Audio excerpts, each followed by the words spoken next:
like, as I was telling you, like, the whole reason me and Ellie started this was, like, I personally, like, deal with, like, mental illness and, like, question faith a lot, and I'm, like, always, like, changing on, like, what I believe, and I just, like, find it interesting that in, like, the various, like, faith communities I've observed and, like, been a part of, like, it's not talked about as much as I feel like it should be, so you can, like, go ahead and, like, go off about, like, what you think about that and, like, your personal, like, mental health and, like, spiritual journey. Yeah, well, I mean, I was raised Catholic, like, Same. Christmas and Easter Catholics, but, you know, really strong sort of family values and, like, you know, the moral decisions always went back to, will this fit with our culture, which is very ingrained in, will this fit with the Catholic Church? Yeah.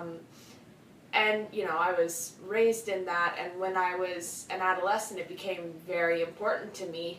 What I didn't realize at the time was that importance to me was actually the onset of religious OCD. Yeah. So, you know, I threw myself into it, totally.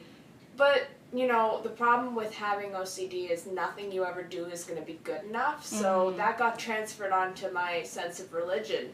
And when I started to question my sexuality at the same time, everything just blew up. It felt like, you know, I'm ashamed of myself, I'm not good enough for God, God hates me. And I just sort of slowly started to retreat from Catholicism because it wasn't even a conscious decision at the time, probably until I was about 16, 17 years old.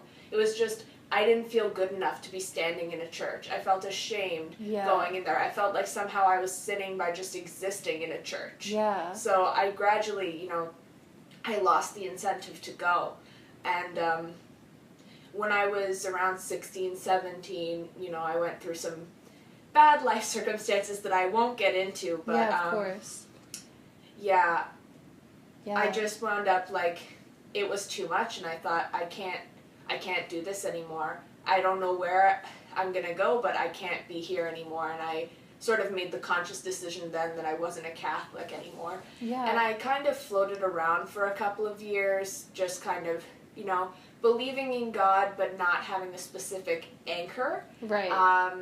When I was 18, I had, we went on a trip to Italy, and a lot of churches, a lot of beautiful churches, and it was the first time in 2 years maybe that I'd had, like, a really, really strong religious experience that I didn't feel was related to OCD. Right.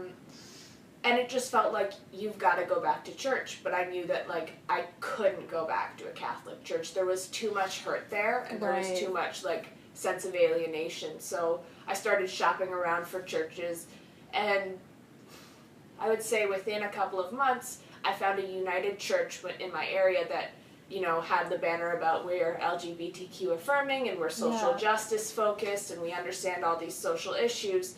So I started going there, and I've been going there for about 4 years now. Oh my gosh, everything you're saying, okay, you're gonna think I'm lying, but literally, like, the beginning of what you were saying is literally exactly what I went through in my childhood, because I remember I emailed you about this because I went to Catholic school from kindergarten to 8th grade, and, like, I feel like everybody who went to Catholic school, like, everybody knows, like, how it is, like, everybody who, like, Catholic school kids, like, know. Yeah, like, any kid who's Catholic like, knows. who grows up Catholic, and I had really, really intense OCD when I was younger.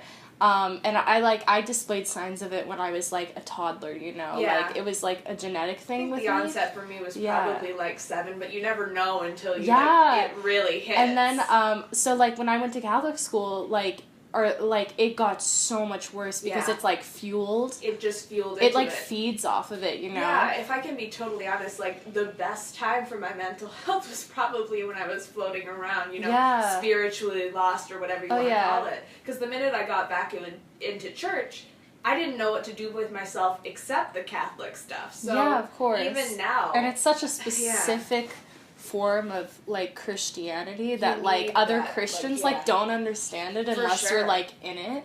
like, I remember, like, with my OCD, I don't know if Yeah. you did the same thing, but I remember, like, oh, I would have to, like, touch this corner 3 times, otherwise, like, God is gonna send me to hell, and God hates me. I tap And, in like, 8s and stuff because I'm like, Yeah. God's gonna punish me. Yeah. He's gonna, like, make me fail out And of people school. are like, what the fuck? But, like, I when know. you're in it, like, it makes sense because it's like, oh, I don't understand this, but I feel Yeah. like God is telling you to do this, and it's Mhm. not my place to, like, question him. And it's like the anxiety becomes its own proof because, you know, one of the things they teach you in, well, I went to catechism school, not Catholic Yeah. school, but one of the things they taught us was it feels bad to sin and it feels good to, you know, Oh, yeah, accumulate so it's, grace. like, based off this feeling. Yeah. So it's, like, I remember, like, before I knew what OCD was, I literally thought I was possessed. I literally thought, like, Yeah. like, the devil was, like, trying to get me or some shit, and, like, that's why I was doing all this weird stuff. And, Yeah. like, I didn't know what it was because I had no education on what OCD was. And then it's, like, as soon as my parents told me, it was, like, so life-changing. Yeah. I was finally able to be like, okay, this is my OCD, and, like, this is, like, spiritual stuff. But it's, Yeah. like, hard, even after you know? Right, Like, yeah. yeah, like, I just, like, oh my gosh, everything you said, I was like, me, relating so hard. Yeah, for sure. But yeah, what I'm curious about is, like, so with me, like, I was, like, started to question my faith when my OCD was really bad, which was, like, around 4th grade. And then, like, when I would hit 7th, 8th grade, I, like, transitioned to being, like, agnostic. And, like, when that happened with me, it was, like, this huge weight off my shoulders because, like, with the faith gone, because, like, my OCD was very religious based, like, it just was gone in general because I just rejected the whole thing. So, like, I'm interested, like, for you, like, how did that play out since you never, like, had that period of, like, no faith at all? Yeah. I don't think that no faith at all was ever really an option for me. I always have believed in God, and I think that's a genuine thing for me besides the OCD. I know a lot of people who were raised in, like, super evangelical culture or whatever, when they come out of it, they can't stand the thought of even a God, but I never really had that experience. I think once I stepped away from Catholicism, I didn't know you could have a God without a religion, so I didn't know where to anchor it. And, you know, God was, you know, a very specific image, and the only way you could get to him was these rules that, you know, I had completely perverted in a way and, like, taken to a whole extreme. But, yeah, I don't think I ever had a period where it was, like, agnostic, but getting away from religion gave me sort of the space to breathe a little bit. Yeah, definitely. Yeah. Yeah, I feel like because, like, in a lot of religions, there isn't that space within it for, like, people with mental illness to sort of, like, do what we're doing now, like, relating and, like, dissect it. Like, I feel like a lot of people who grow up in it, like, need time away to, like, heal, like, even for a little bit, because with me now, like, after spending years being, like, agnostic and atheist, like, now that I'm so separated from, like, the original, like, community that was, like, so painful for me, I'm, like, way more open to, like, spirituality. For sure. And, like, some people don't understand that. Like, I feel like, you know what I'm saying? Like, no, I know what you're saying, because, like, I had to take time before I was ready to go back to any kind of religion at all. And the kind of religion I went back to, you know, and it's like a polar opposite, the United Church from the Catholic Church, because, you know, we're all cool with everybody. People can believe what they want to. People can relate to God how they want to. And, like, I feel like I wouldn't be able to believe in God still if I didn't have that sort of openness, sort of, to keep me realistic. Yeah. Because I'm better than I was now, but you know what? I still very obviously have religious OCD. But it's gotten better because the only thing I have sort of to feed into it now is my memories of Catholicism. It's not being actively reinforced anymore. Yeah, that makes a lot. Because, especially, I think it's interesting, specifically Catholicism, because, like, everything about it is very methodic. Yeah. It's very, like, routine, and it's very, like, well, at least, like, in the school I grew up in was very guilt-driven. Yes. Which is very much I all think, linked to the OCD. The first time I knew I was going to hell was, like, when I was 7 years old. Oh my god. Literally, you know you're a Catholic school kid when. Yeah, No, that was, like, because, like, yeah, like, growing up in the Catholic faith, it's just, like, our God is angry, and he's judgmental. Like, direct quotes was something my teacher would say. And, like, in my school, like, deadass, like, they would have, like, a live-action play of the crucifixion played out in front of, like, kindergarten kids. Oh, man, yeah. And they would, like, kids would cry because they're like, what is happening? They don't know it's fake. And they're like, that's Jesus, and he's dying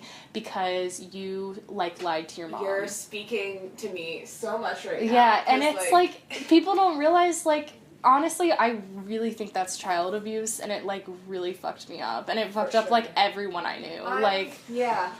Like, like, even my friends who, like, don't have mental illness, and, like, what you're talking about, like, dealing with your sexuality, like, I remember going through, like, the OCD thing, and I would have friends who would, like, come to me and tell me they were gay in Catholic school, and I just remember thinking, like, oh my God, am I gay and don't know it? Like, I don't know if I can deal with that right now. Also, like, that anchor of, not anchor, but, like, I read this article one time that was like a symptom of OCD that people don't really talk about is constantly questioning yourself and questioning your identity. And then that resonated so much because one of the main thoughts I had when I was around 14, 15 and really questioning was, what if I've been straight this whole time? And when I get to heaven, God's going to be like, you could have been straight, but you chose to be gay. You're going to hell. You know?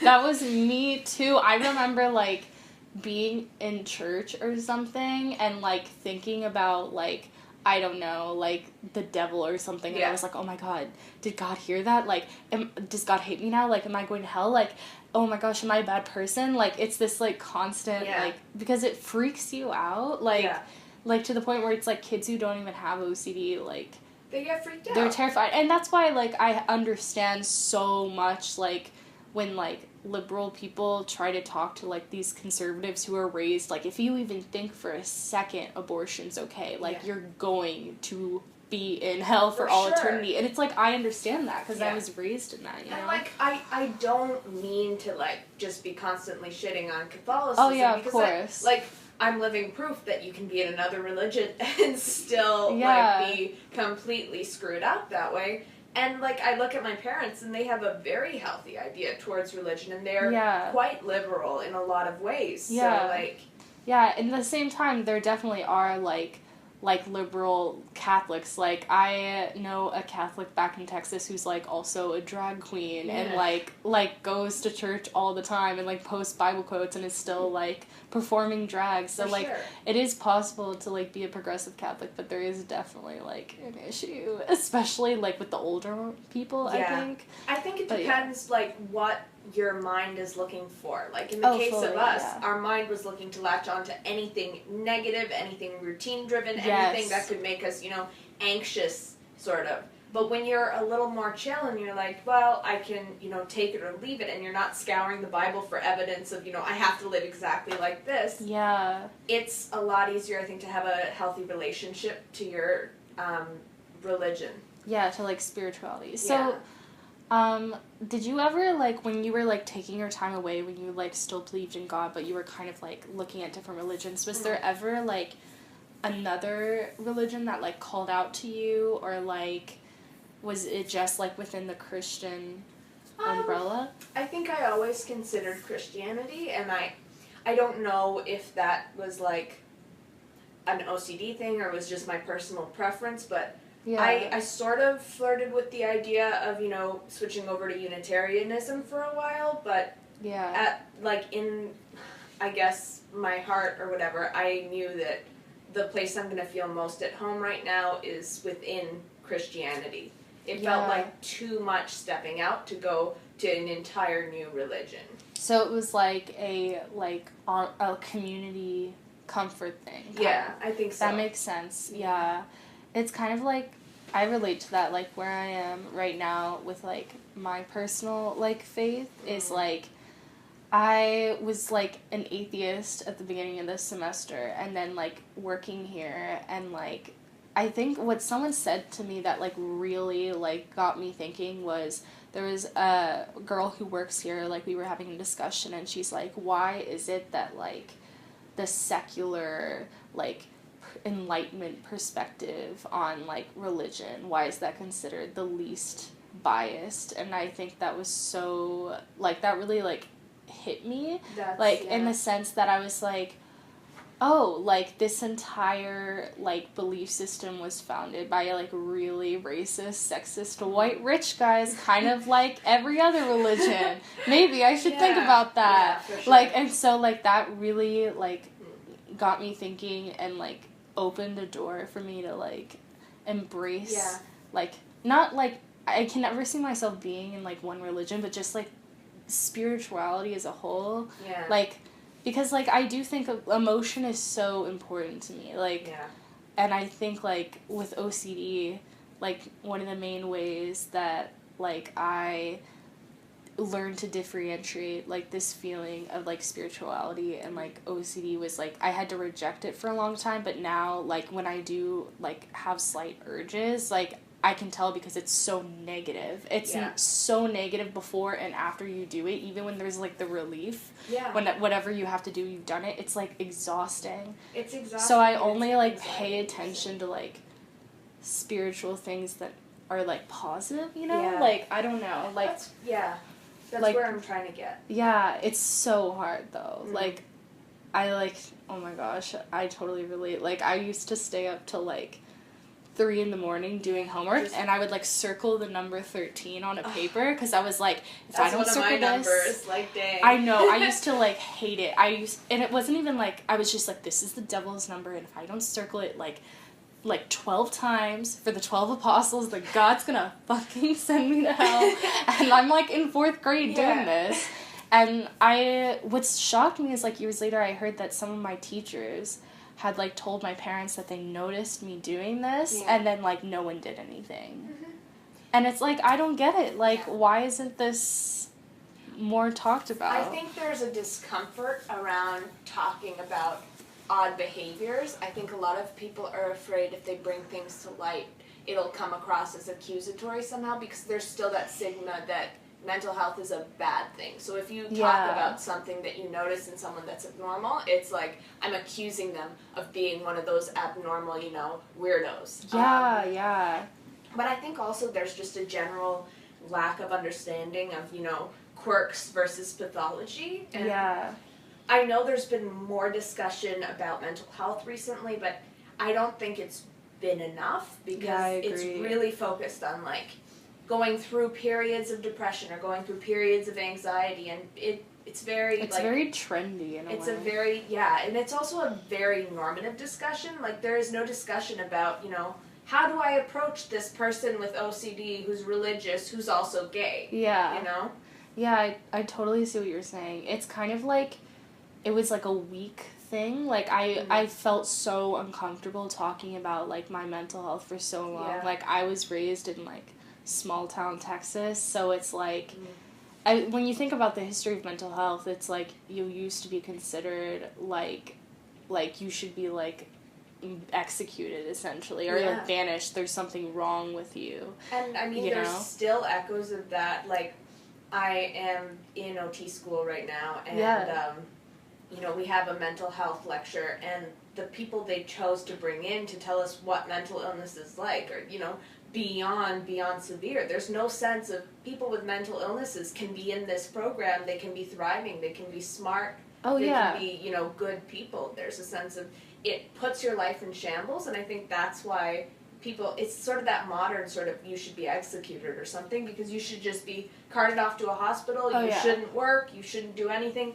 you should just, this should be in your entire life, or you don't have a mental illness. Oh, fully. Oh my gosh, I remember one time last year, I was in a creative writing class, and I'd written a character that was basically me, because I was lazy and didn't want to think of an actual character. You know what? Writing is such a good way to process. Yeah.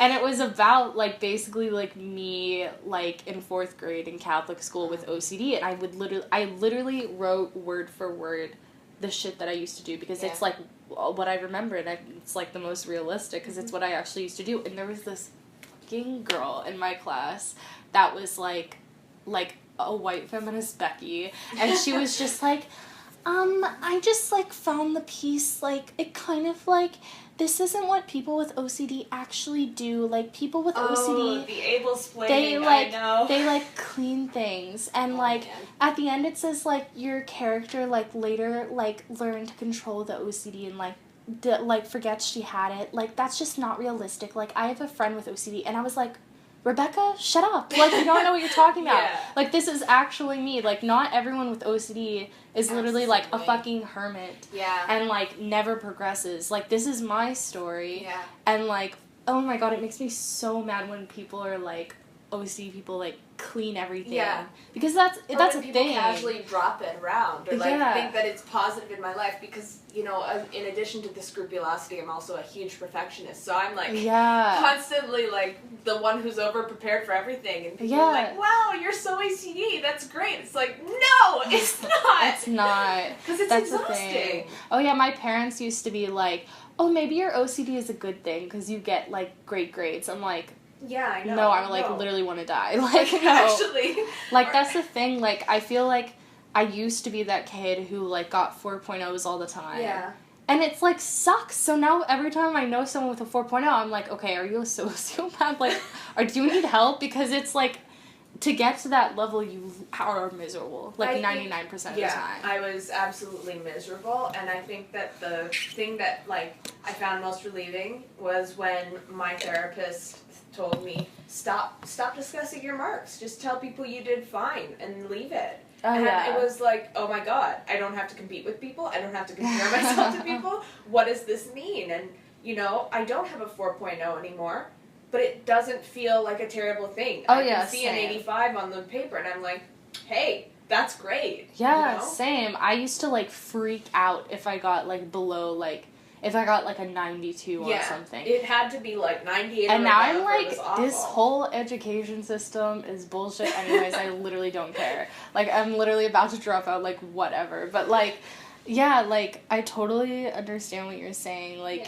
it's just, like, oh my... And I feel like with the discussion on, like, mental illness, like, I just feel like there's nothing... There's, like, no groups centered in religion that, like, focus on it, really, that I've heard of. Like, it's very, like, I feel like churches are always focused on these, like classic groups that need help. Like, let's go feed the homeless, or let's go talk to old people, which is, like, important. But they always talk about youth outreach without actually listening to what we're talking about, you're you know? really caught in this, like, between a rock and a hard place thing where people with mental illnesses so often have been hurt by religion that they just do not want it in their circles. Oh, and that's a bad thing. But at the same 100%. time, you go to religious people and it's like, well, if you're depressed, if you're anxious, if you think you're doing something bad, you probably are. You're not close enough to Jesus. You need better prayer. You need better faith. Oh, yeah. Like, it's a big thing about, like, people, like, telling you, like, God is going to make you happy. Exactly. It's like you're too weird for both of the groups. You're too weird because you're religious, or you're too weird because you're mentally ill, and it's just this constant alienation of trying my best to fit in with one group or the other. Yeah. And it's like, I don't know which one I want to fit in with anymore, because both of you make me feel terrible. I know, yeah, fully. That totally makes sense. It's kind of just, like, there's this, like, need, I think especially in Christianity, that's, like, once God enters your life, God makes you whole and happy, and everything's perfect and nothing ever bad happens. I was watching this one television broadcast.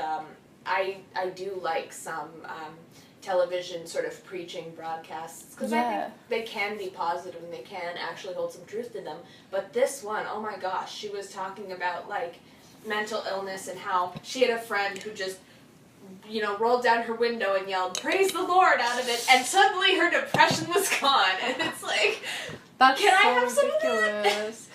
Yeah, it's kind of like there is nothing, like, wrong with, like, believing that, like, your spirituality or God brings joy to your life. Yeah. But it's so insulting to think that's the case for everyone. It's also just, like, it's a question of the extent for me.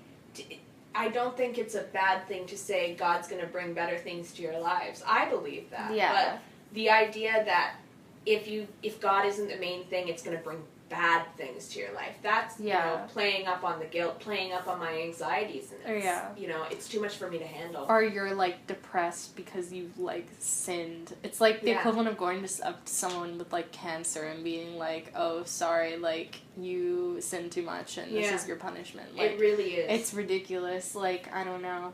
my biggest thing is, like, when talking to people who, like, don't deal with mental illness is, like, replacing the, like, depression or OCD with the word cancer, because it, like, helps them, like, put it into perspective, I guess, because it's such a, like, intense, like, physical synonym, For sure. I guess.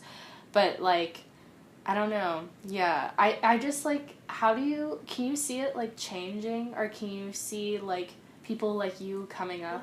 And, I think it is already changing. I think it's just a slow change, and I think that it's going to continue happening.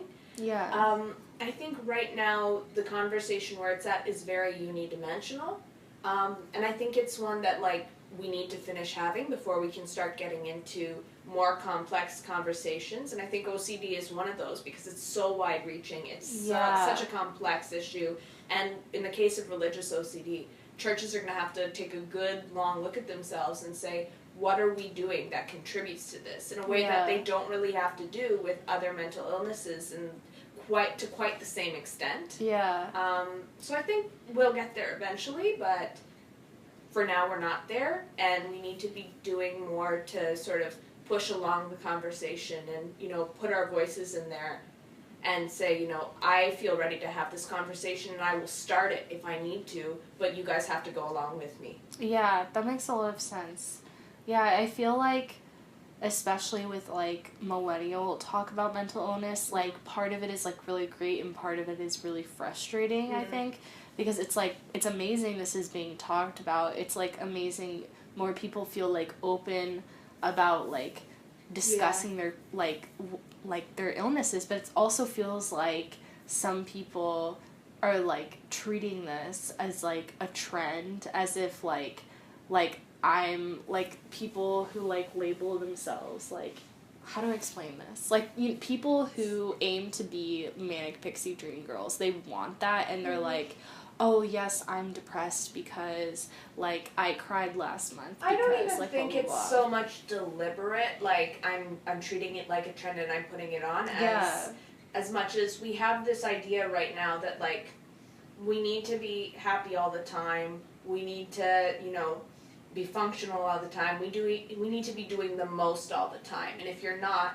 then that's a problem. And I don't think it's so much that people want to be mentally ill as because our conversation around wellness is so driven towards function and happiness and being able to achieve and excel. You need to do this to be successful and happy. It's so, like, regimented that when people don't measure up to that, they're like, what's wrong with me? Maybe I have a mental illness. Oh, fully. Especially at U of T, it's just, like, if you don't have, like, a great social life and you're not getting 8 hours of sleep and you're not, like, having a 4.0 and, like, doing extracurriculars and doing research and, like, planning for your master's and all this stuff, it's, like, you're trash. But it's also, like, acceptable. It's socially acceptable now to be, like, extremely depressed and, like, not sleeping and, like, there's exhausted and then all of that. It's like, you're getting 6 hours of sleep, please. I only slept for 2 kind of thing. Yeah. You know? And it's just kind of, like, in a weird way, I'm grateful I went through that when I was so young. Yeah.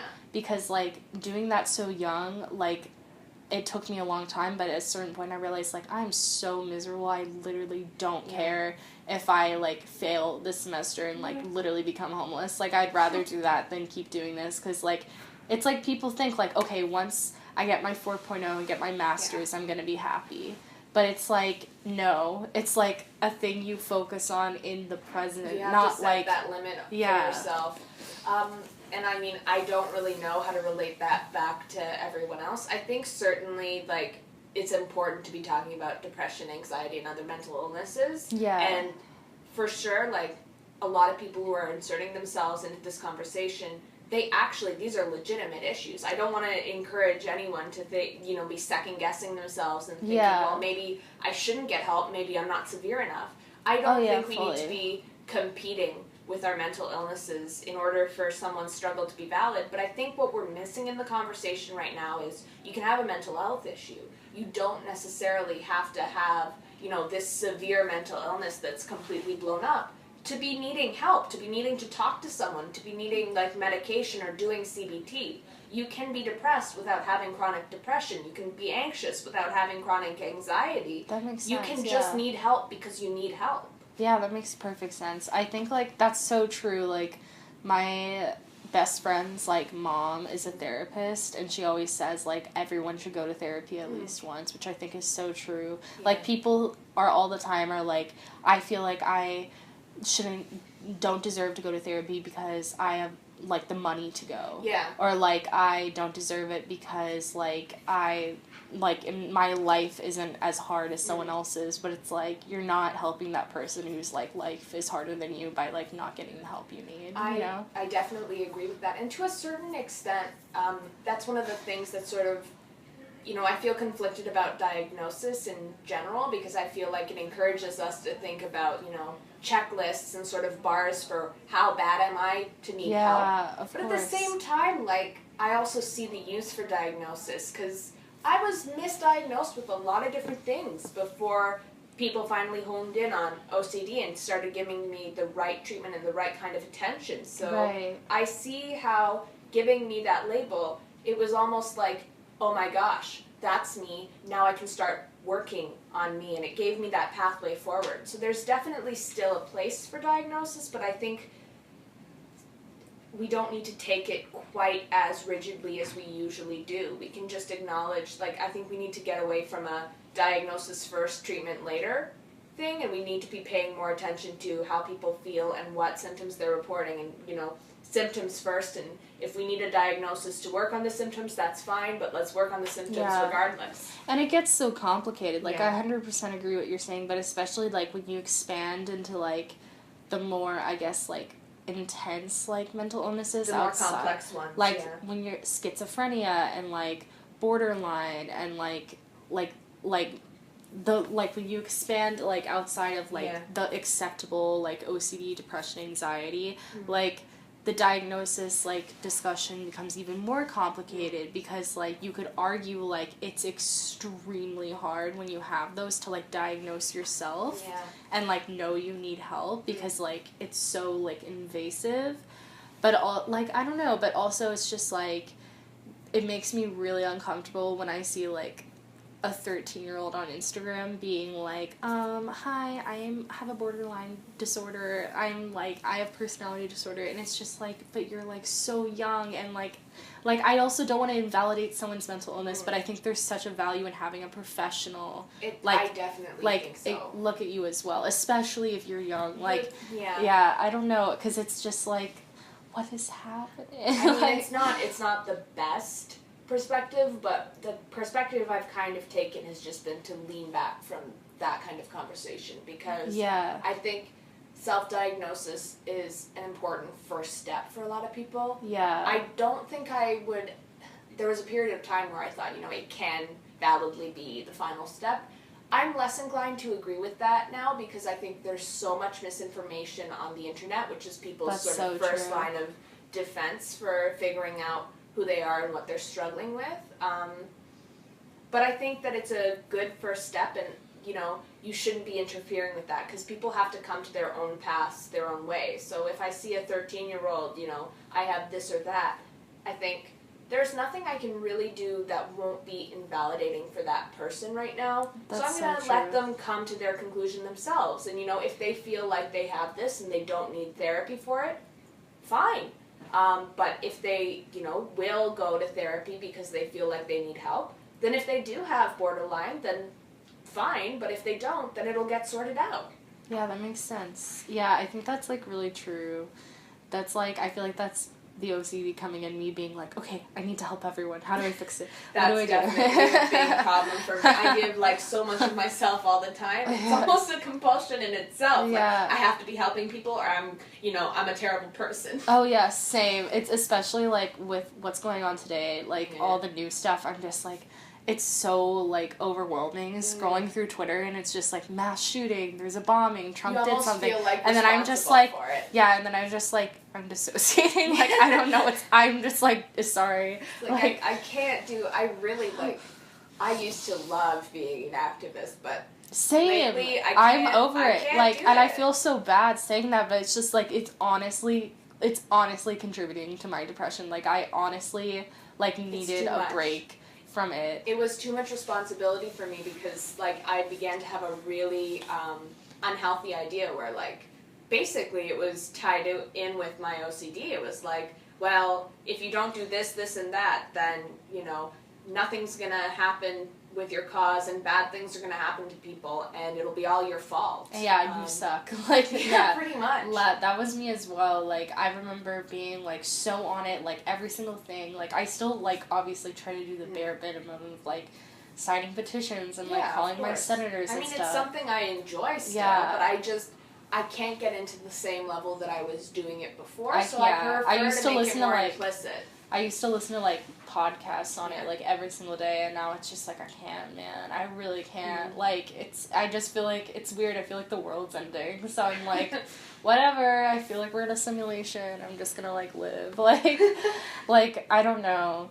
Like, I feel like it's especially important to, like, examine our mental health, because we really can't do anything if we're not, like, in a good space. Yeah, if we're not sort of, you have to be in that space where you're ready to help yourself, and in order to be ready to help yourself, you have to be ready to take a good, long, hard look at yourself and be self-respective, not just at one point, but continuously. I think recovery, if we can even call it that, I'm a little divided on that term, because, you know, for me, there's nothing to recover. This was my life since I was 7 years old. Yeah.